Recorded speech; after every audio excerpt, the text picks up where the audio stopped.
All right, and now we're going live for the tube. Say what up, tube. What up, tube? Howdy ho. All right, and last but certainly not least, for the podcast, the one thing I did forget to do, rescan audio devices. All right, here we go. For the podcast, you ready to go? Ready. Let's do it. In 3, 2, and 1. Welcome to another episode of Business Buzz. S-H-I-T, ladies and gentlemen. So happy it's Thursday. Pronancius here, host of the Business Bros podcast, along with my co-host, the insurance bro, James Cias. And as always, we have an awesome show planned for you. First of all, everybody, welcome to the show. And today we get to say welcome to real estate, to one of the freshest faces in the San Diego real estate game. Coming from a background of pride and service, this 8-year Marine veteran jumped right into real estate a month after her Marine contract ended. The Business Bros are sure she will make a huge splash in the real estate game, showing a level of discipline and consistency only Marines can understand. Huge shout out and thank you to the Women in Real Estate Group and Denisse Roldán Newell for sending us today's guest from Axia Real Estate Group. Please welcome to the podcast, Sergeant Lizz Coble. Hey, Thank you. That was really good. Welcome to the show. Welcome to real estate. Thank you so much for joining us today. We appreciate you. Yeah, thank you for the invite. I'm really appreciative for the opportunity. Of course. Thanks for coming out. I mean, a lot of people who get started get really nervous. You're just jumping right in. Just get into it. I'm still nervous, but you know, what are you going to do? Fire me? Exactly. You got nothing on me. Come on. You've been through Marine boot camp and God knows what else. You can handle it. You got this. All right, ladies and gents, before we get into our conversation, I got to remind you guys, 365 pairs of shoes was our goal. We met and exceeded that goal, and I know we still got some shoes out there that need to be delivered, so if you have new shoes, used shoes, or you want to donate cash, hit James up, 619-884-0045, or James at csfirst.com. Remember that the guy does insurance, so if you want to add insurance into your business, maybe a mortgage office, maybe it's a tax office, something like that, increase your bottom line. We do all the heavy lifting for you. You got to find out how. Or maybe you just want to send us some business. We're happy to do that too. Home, auto, commercial, whatever you need. 619-884-0045 or James at csfirst.com. Yeah. Show sponsor for today is Casanova Fish Tacos. See the shirt right there? They got an underground taco club. So if you guys hook up with a catering event, you'll be part of this underground taco club. All you got to do is go there one time a month. By the way, they got some exclusive packages for the holiday season. Maybe you want to have the experience of the food of the fish tacos, but can't do the whole catering event. It's cool. They'll send you a box of everything you need to have an event at your house, ready for the Super Bowl. It's coming right around the corner. Let them know that the Business Bros sent you. CasanovafishTacos.com. They'll add a little bit of extra stuff into your package. Oh yeah. All right, you ready to rock and roll? Let's do it. Liz, you right. ready? Ready. Ready. All right, Liz, tell me a little bit about yourself. What drove you into the Marines? Everybody has a story that got them into the military. No. Oh boy. While you think of the version that you want to share, the reason why James got in the military, he left me, by the way. So we had this computer repair company, and it was doing pretty good. And I didn't know anything about computers. James was the tech guy, and his girlfriend broke his heart. And so he was so brokenhearted, he went to the recruiter and said, "Hey, what gets me out tomorrow?" And he signed up, and then he comes home and tells me, "Hey, by the way, you got to take me to the recruiting station on Wednesday." And yeah, I'm leaving. Oh my God. Pretty much. Keep the houses, keep the business. I'm out. I was like, "Oh, yep. Why, thanks a lot, Yep. little brother." Yep. Now you got a room all to yourself now. Yeah, there you go. You got the whole house. Well, we bought our house at 20, so we had our own house. And now he was like leaving. I was like, it was the most loneliest day of my life. Okay, so I knew I was interested in joining the military, and I was in a relationship at the time. The guy I was dating had joined the Marine Corps, but he was a year ahead of me, so he went in, and then that's how I started to know the recruiter that recruited me, but more or less I just made the job easy for him. Yeah. And then he sold you when he sold the other guy. Yeah, pretty much. Because I had talked to a Navy recruiter, but that's when they would chop the females' hairs, like to really short. Wait, they didn't chop the hair in the Marines? Nope. Oh, wow. I learned something So today. that was the deal breaker right there? Yeah, I was like, oh, I'm not doing that. It's all about the hair. How long is your hair right now? Right now, it's not very long. I'm starting to regrow it. How long was it then? I had it like to my lower back. What? So I was not about it. Yeah. I mean, my daughter gets all iffy if you got to like trim like an inch, like just to cut the dead ends. She's like, no. I'm like, I can imagine, like, that's years of growth. Yeah. So, yeah. So you were not going to lose it. Not doing it. And then Air Force Recruiter, like their office was actually closed every time I was around. So I was just like, I guess they don't want me. Poor recruiting there. All right. Okay. That's how it works. Surprise, surprise, Air Force. They're probably having some fun days, you know, typical things. Easy. All right. So the recruiter made it. So you made it easy for the recruiter. They picked you up, and then what happened? You graduated school and you're off, or? Yeah, so I went through boot camp and combat training, and then after that I went to the schoolhouse, made avionics technician. So our school is really lengthy, and so that put me at getting to my first duty station basically a year after coming into the Marine Corps. Like I was flying to Japan on my anniversary of being in the military. Dang. And that was my first duty station. Japan. Yeah. How'd you like Japan? Being out there with Japanese people? Is it true like everybody's shorter? Because that's a stereotype that you get. No, it's true. It's true. But I was very close-minded about going there. Mm-hmm. Japan was like the last country I ever thought of ever going to. Well, you're Latina, so yeah. I know. I love traveling, but it was like not a desirable country in my list. And so when I was told that, I was taken by surprise. I mean, I kind of knew that was an option, but I didn't think I was going to be put in that position. And then I ended up going to Japan, and I loved it. I missed Japan, and I was just there on a UDP. Just last year, I was there. Okay, what's a UDP? UDP is a unit deployment program. Uh-huh. So you're deployed, but it's not really like Iraq or Afghanistan. We hang out in the Pacific area, and then we just basically go to Japan, and then our movements are from Japan to other countries. So what sold you? Because you said you went out there with a closed mind, so you had this impression of, God, Uncle Sam sending me to Japan. Are you serious, boss? Like that's where I gotta go? And then you get there. What is it that sold you? They are like the most humble people, most respectful people that you could probably come across, and they're just like, their country is clean. Like you don't see trash on the road. Like you see very random things that are very like cartoony. Like I remember one of the first things I saw was they had like those things that they used to block the roads, mm-hmm. but they had frogs on them. Like cut out frogs, and I'm just like, this is just random, like over the top random. Yeah, or like they have like vending machines in the middle of a parking lot, like just that one vending machine. It's just like a really random place, but it's like convenience, and it just makes sense once you're there. I'm like, yeah, why didn't I think of that? What was it like being a woman in the military, in the Marines? I mean, a lot has changed in the past. You know, when I was growing up, or, you know, when my parents were growing up, as far as a woman being in the military, period. But then also having to like leave your family and go overseas. So I actually, I grew up I was born in San Francisco, and I lived there for about 6 years. And then at age 6, I moved to El Salvador with my family, and I lived there for 6 years. So then moving back at 12, I started living with relatives. So I left my siblings, like my direct family, my mom, my dad, they were all in El Salvador. And so since then, I basically haven't lived with them. Oh. So in a way that kind of prepped me, like mm-hmm. detached me from my family and launched me into being more independent.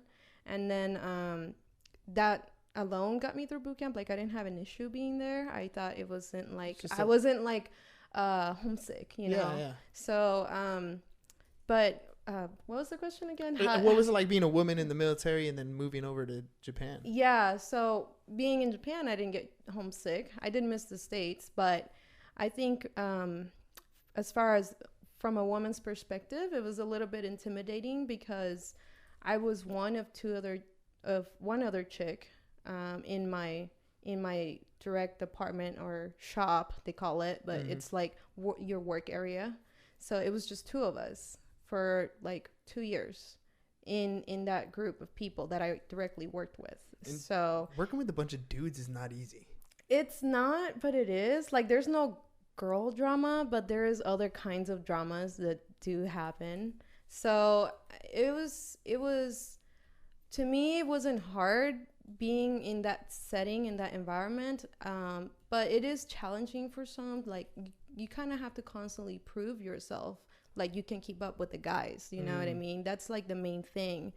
And then every now and then there's like stereotypes that do take place, and so it's just a matter of how you handle that situation and how you carry yourself, and if you put yourself in those situations too. So my biggest thing is I didn't want to be involved in like the rumors, the drama. So I was very like secluded and tried to keep like within myself. Like, I didn't have a big circle of friends because I didn't want to be involved in that. What about hanging out with the other female? Was it one of those things where like you partnered up and like, you know, girls stick together type thing, or you just completely like, nah, I'm not going to deal with any of it? No, she was really cool. To this day, we're still friends, and we still keep in touch, and we still hung out all the time. And the group of chicks that were in my unit, we would always hang out during the weekend. So I didn't really have issues with other females there.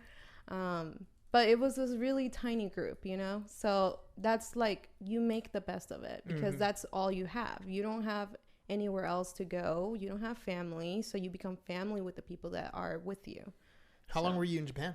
I was there for 2 years. 2 years? Yeah. And then where'd they move you to after that? To San Diego. Oh. So I basically been here for plus like over 5 years. Yeah. And I love it here. And so when it was time to get out, you were like, I'm not leaving. Yes and no. I mean, I just transitioned out. So to me, I still feel like I'm still in. It feels like I'm just on leave. And I have a job like that I have to go back to, especially because I live in the area and I still have friends there. But my husband has a really good paying job here, so I wasn't trying to leave this area because his career is set up, and it took him a lot of work to get to where he is. So let's get a little personal. How does a military Marine woman pick a guy? Is he military? Yeah. He's military? Okay, so yeah. how did you, I mean, you had pickings. I mean, you know what I mean? Like, there was only a few girls, so either he was victorious or you were super picky. If you were ever to talk to him, he would be proud. Like, he's proud to say that he was friend zoned for so long and crawled out of that hole. Like he compares We have a victory story. We have a victory story. See, that's what I'm saying. There's a redemption arc. Yes. Yeah. So he compares it to that scene on the Dark Knight when like he finally makes it out of the hole. Yeah. Oh, nice. After the back break scene, or was that? Yeah. When he has to get out of the big pit. Yeah. All right. Cool. Victory story. Yeah, he was friend zoned for quite some time, and then we met when we were in school together because he had the same specialty as I did, and then we stayed on a long distance relationship while I was in Japan, and his unit got activated. He was part of a reservist unit, even though he was active duty. His unit got activated, and they went and came to Japan on a deployment. And he proposed to me while we were in Guam. Oh. And then 6 months later, we were in Guam again, and then we got married there. Wow. All right. So victory is his. Absolutely crawling out of a hole. All right. So then did he build his career? Like, he got out before you? Yeah. So he only did 5 years. So he did 5 years. He didn't want to re-enlist anymore. He was like, it's not for me. And we basically would EAS a week apart from each other. So I'm like, no, I don't think this is a good idea to both get out at the same time. And it just didn't make sense financially, you know. And so he was like, I'm gonna get out. And I'm like, I don't mind staying in because I actually do like the military. And I re-enlisted, and he got out. He started working at General Atomics, and then eventually he made his way in switching into a systems engineer. So that's what he's doing now. He's a senior system engineer, and he loves that career, and I don't want to take that away from him. Yeah. So that's the reason why I was like, okay, I'm going to stay in San Diego. And really, one, I'm from the Bay Area. I don't want to go up there. Like, it's way more expensive than it is in San Diego. Yeah, it is. And then once I would get like my real estate license, I'm like kind of restricted to stay in California, or else I'd have to renew my license. So my state licensing exam. All right, so let's talk about that. So hubby got his career set, right? You decide, okay, finally it's time to get out. You could have re-enlisted, right? But you decided to get out. What pushed you towards real estate? What was the thing that kind of irked you that way? So since I was a little girl, I was always drawing like my house and like picturing improvements that I wanted to do. And then when I lived in the city in the Bay Area, I always appreciated like the architecture of the buildings and whatnot. And then I know it's like real estate's nothing like HGTV at all, but I do love watching it anyways. Yeah, why not? And then I love like going on social media and then like just seeing like all these beautiful houses, like the way that they're designed and whatnot. And one of the biggest things was when I was getting out, for one, I already knew that real estate was going to be it. Like, I've been wanting to do this, and in order to make that easy transition, as soon as I came back from deployment, I started networking. And that's when I met Denisse. If you know Denisse with the Ask Mama. Oh, yeah. hashtag. Shout out. Yeah. So I met her through a networking event called Women in Real Estate. It was put together by Destiny Roxas. I'm hoping I'm saying her name right. And I actually made a lot of connections there. We stayed in contact since. And then I just felt like from the moment I was transitioning out, it wasn't that information about the VA home loan, a benefit that is given to veterans, was really explained to me. You know what I mean? Like, if anything, they're like, okay, you need to go to this office or talk to this person, and then they'll talk to you about it. But it's not something that, it's a benefit that you can use while you're active duty. And it's like, you should be getting this information like while you're active, not after, like when you're getting out. Exactly. Because why not take advantage of it while you can, right? So that was the biggest thing for me. I was like, real estate, education, I love teaching. So I feel like being a veteran, I now have like the ability to teach what I know and to help veterans use their benefit and help them find their dream home, hopefully, or even if it's just like an investment property. You know what I mean? I 100% agree with you. I have seniors in my class. Perfect timing. The time is 17 minutes and 43 seconds. We interrupt today's regularly scheduled #1 podcast in San Diego for a purely selfish, completely irreverent, sell-out cash grab word from our sponsor. Hernan, what are we selling today? Fish tacos, ladies and gentlemen. CasanovafishTacos.com is where you need to go. Look, Super Bowl is right around the corner. There's a nice package you can have. Be a little bit different. Hamburgers, hot dogs, yeah, that's good. But fish tacos, so much better. CasanovafishTacos.com. Let them know Business Bros sent you. They're going to add a little special stuff in your package. So CasanovafishTacos.com. Boom. And now, back to that #1 podcast in San Diego, the Business Bros Pod. He's been dying to do that movie voice for quite some time. Like, there was times when we would do the show, and before we would even hit record, he'd be doing that. And now we found a way to put it in the show. He's so happy. Whoop, whoop. It does kind of put a smile on my face a little bit. Right? Gotta do the things that make you happy, Absolutely. Now, so we were talking about, being able to teach that stuff, right? So I got the course that I teach is super valuable, and I think everybody should take it. But unfortunately, the way it's treated is kind of like a dumb class. So if you hadn't been doing good in math throughout high school, they stick these kids in here so they get a math credit so they can graduate, right? So I got a lot of kids that military is a very good option for them because it'll help get them straight away. Like, maybe they're messing around, whatever. Put them in line, kind of like this guy, right? Put them in line and help them develop some skills that'll help them in life. Mm-hmm. But what I tell them all the time is like, look, you're gonna join the military and you're gonna make the same mistake that a lot of them do. you're going to have a job, you're going to have some money in your pocket, so you're going to go buy that Dodge Charger. Right? How many guys you know that were in the military? Oh, I know some guys that have done that. Right? Oh, yeah. It's either that or they buy the Ducati, right? Like, one of those two things you're going to go do. Don't do that. There's this thing called a VA program. You can buy a house. And I try to pitch it to him like this. I'm like, look, I know you're young. You're going to want to party, right? You could either be the guy that goes to the party or you can be the guy that hosts the party. Who do you think has more fun? Right? Hosting the party, because the party never ends. It's always going to be a party at your place. So buy a place, take a couple dudes, use your BAH, have the government pay for your rent, and then if you do get transferred, turn it into a rental. And when you move to a new place, now you have a new opportunity to get a new home and use the same kind of program because the military moved you, so you're eligible for new things. Use what is in front of you, but a lot of them don't know that opportunity exists. Right. So they buy the Charger. Yeah. Well, I think the biggest thing is just we're not. When I'm saying we, I mean like military overall. Like they usually wait until things like hit the fan, quote unquote, to take action. And so our main thing is what I want to do is be proactive and try to get in there and try to facilitate this information.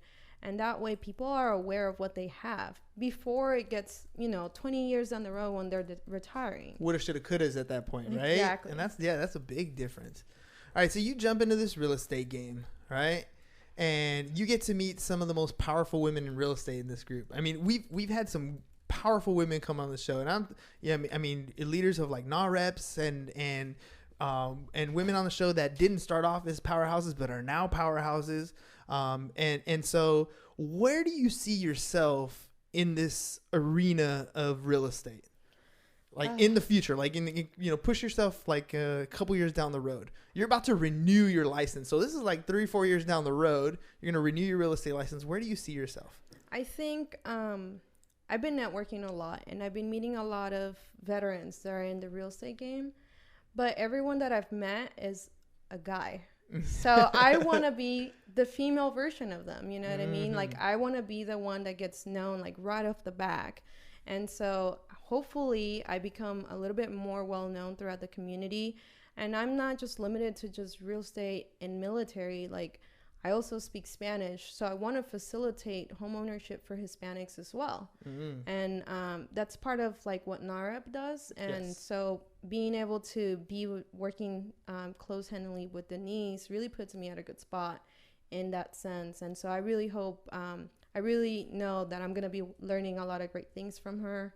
And I just hope that I can be as successful as she is and cut the time in half, hopefully. Well, having a mentor like that is definitely going to cut your time in half. I mean, and maybe even faster. The learning curve shifts if you're A, willing to go out and talk to more people, tell them what it is you do, and then B, have somebody there who's already been through it, who's not going to let you fall into the same traps and holes that they fell into. Right. Because you're going to learn from their experience. Exactly. So what kind of brand are you going to put out there for yourself? I'm still, it's hard because being in the military for so long, you are branded with the military. And so it's hard. The longer that you're in, the harder it is to like find yourself again. Brand? What do you mean? I'm just like everyone else. Yeah, exactly. So I'm still having a hard time like finding like who I really am. Ooh. And it's been kind of tough as far as that, like in that area, but I don't know yet. I'm still like playing with like how I'm gonna brand myself. I'm still trying to like talk to people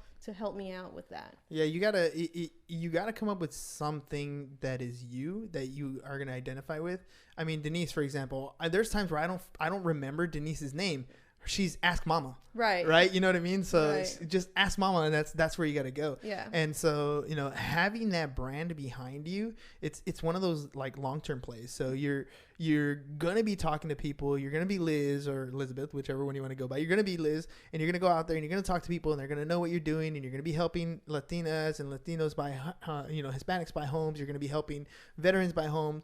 But there's something that's got to stick. Yeah. And, whether it's a line, whether it's a slogan, whether it's an image, something that you got to build, especially today in the day of like social media, you got to build. Yeah. So like You told me earlier that you were hinting into going into the podcast space. Yeah, I kind of wanted to do it for fun, and my idea was to interview female Marines in a leadership role, because it's such a small community, but there are like some very impactful women that I met in my time and I would love to sit down and have a conversation one-on-one. However, that didn't go as planned. I was having a lot of, it's a learning curve and it takes time. And so my refocus shifted while I was doing that to focusing on establishing my career right now. But I do come back. I'm hoping to come back. I am biased, but I would 100% suggest that you do it. Whether you decide to do it once a week or you decide to do it once, every other week, or you go super crazy like we do and go do something every day. Yeah. Do it, because it's going to open up a lot more doors. When we started, we started in July. From July to December, nobody listened to our show except Mom, right? Mom always listened. But nobody really listened. Nobody really cared. Right. It wasn't until we started doing the interview process that our audience began to open up. And even then, it was slow. Now it feels like it's kind of snowballing a little bit, right? Now it's gaining momentum. Right. But now, the coolest thing that happens today is we went to the holiday party for Big Block Realty it was last week, right, Ham?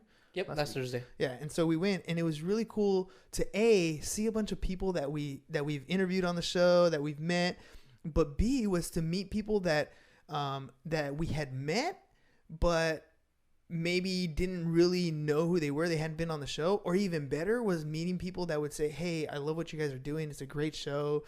Keep it up. And we had never met people like we've never met face to face. We've never interacted at all. Right. That was super awesome. I'm sure. Because it's like now all of a sudden you're making an impact in somebody's life, and that's where the brand starts going beyond where you are, and people start to know who you are and what it is you do. Right. And that's huge, but it takes time. It really does. It takes time. And like you were talking about before in the military, where you don't want to wait till you're 20 years down the road and say, I wish I could have done this. Yeah. Right.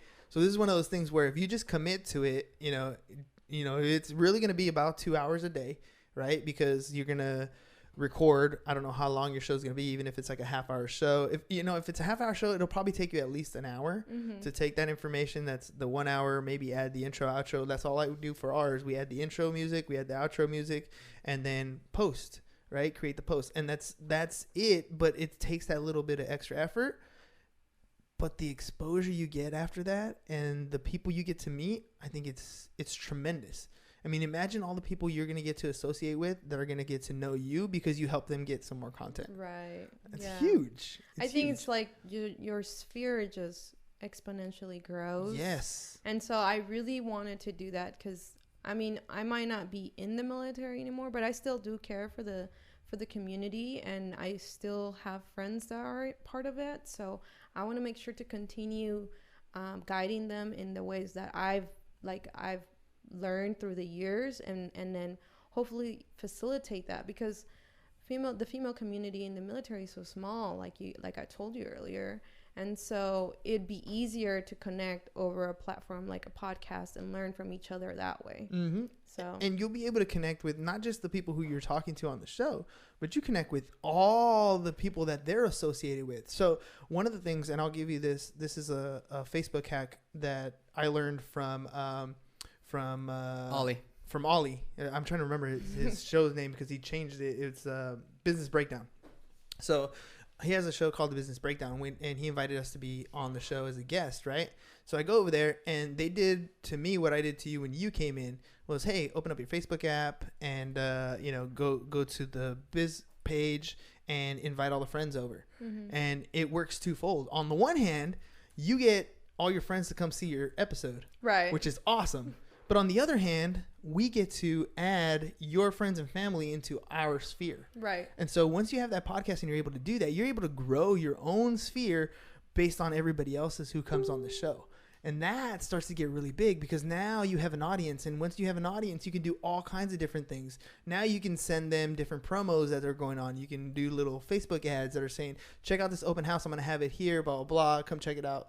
whatever you want to do at that point. Or you can sell shirts, whatever it is that you want to do, but you have that audience to sell to or to talk to or to influence. Right. And it'll grow over time. But the more episodes you do, the more people you influence, the more people you talk to, the more people you network with. It's what you do when you go networking anyways. Yeah. Right? Course. You go over there, you shake hands, you grab business cards, now you have a contact. How do you continue to nurture that relationship? I think the biggest thing is you just kind of have to use social media to your advantage. Absolutely. And like most people are active on social media, but are not really pushing the boundaries there as far as like, you know, obviously it's helped you with your business. So I'm sure anyone that's starting a business, it would be kind of like not smart to not use social media. You better be on it. You're cutting yourself down a lot. Absolutely. I mean, you know, think of it as this is your show, right? Your social media feed is your channel. Like when I was growing up, it was like you got channels 1 through 99 and that was it. And before that, we had the TV with the little knob. So we only had like 12 channels. So, you know, it was a different time. Now everybody's feed is a channel. Mm-hmm. Believe it or not, people, we actually do remember that. Yeah.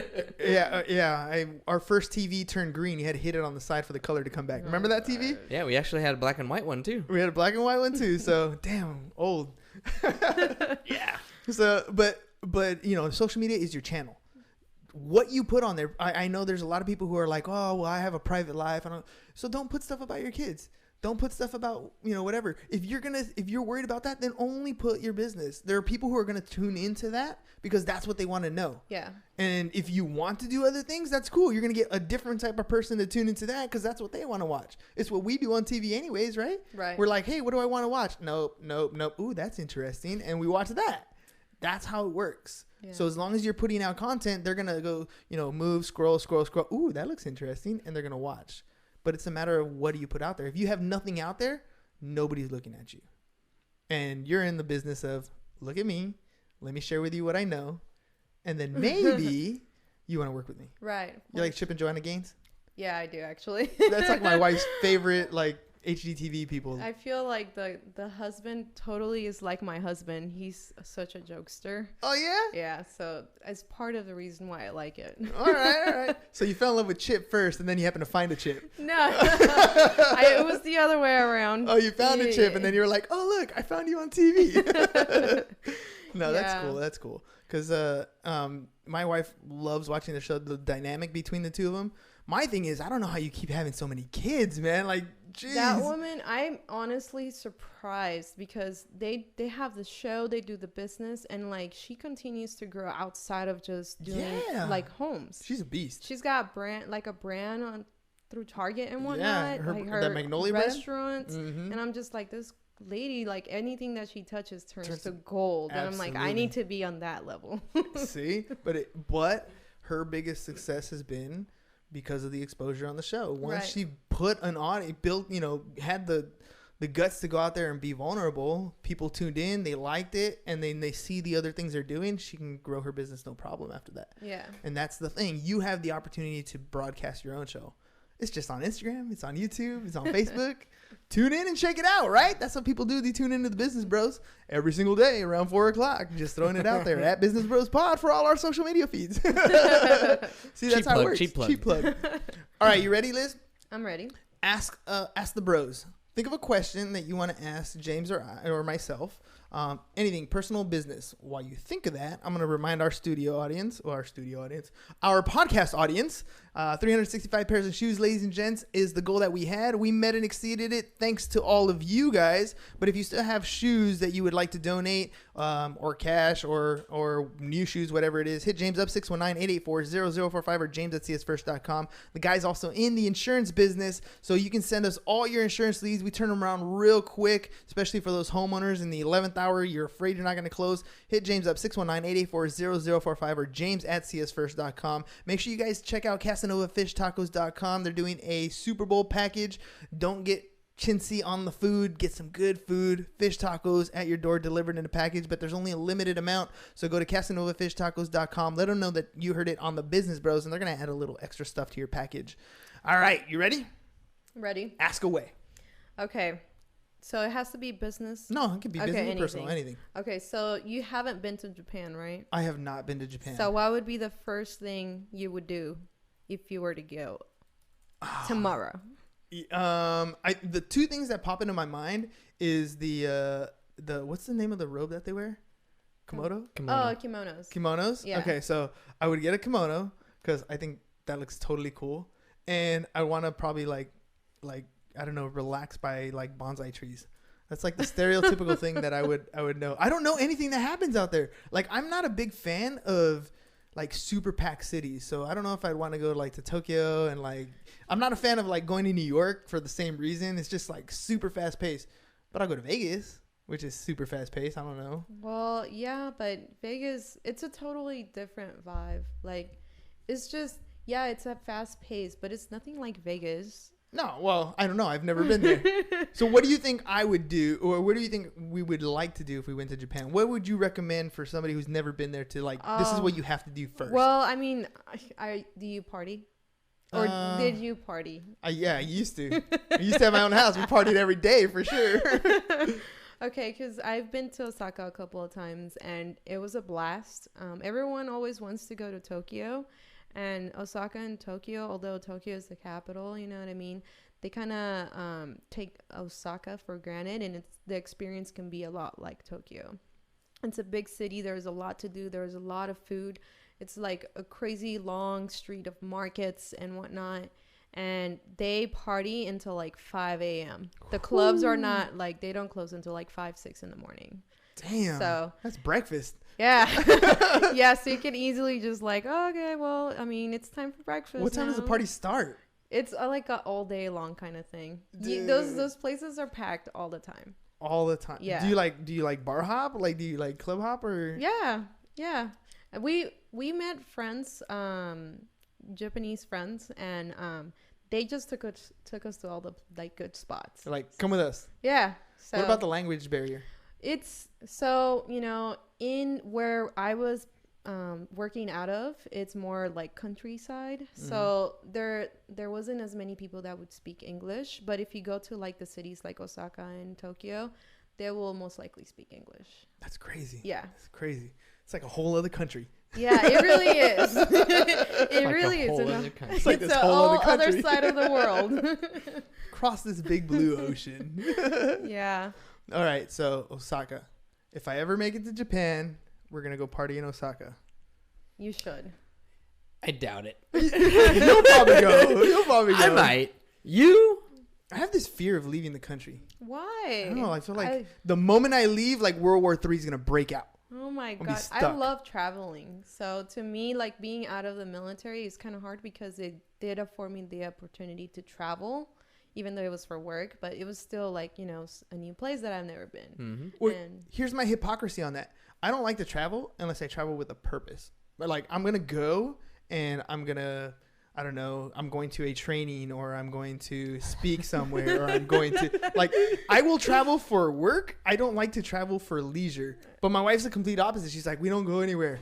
I'm like, we'll book the trip and then I'll go. You're like forced dragged into it. No, I just let her book it. Like if she books it and plans it, then it's happening. Because when my wife decides that something's going to happen, it's going to happen. I think that's like most households. Yeah. We know who wears the right. pants. Yeah. She's the boss, dude. That's how we roll.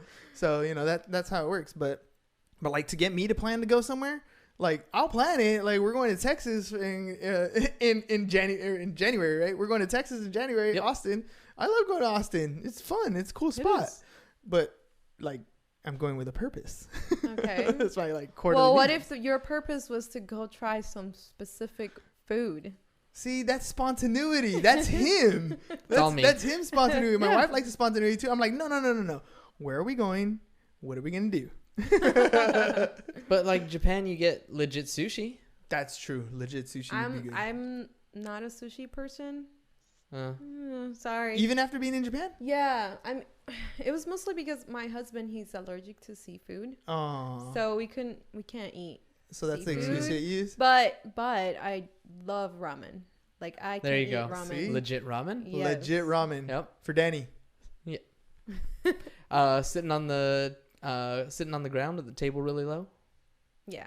Yeah. Yeah. How was that on your knees? If it definitely like I have bad like back and knees, so it was kind of awkward like getting up because I was just like, can I get a chair and a regular table? I think I would go. Some places have both.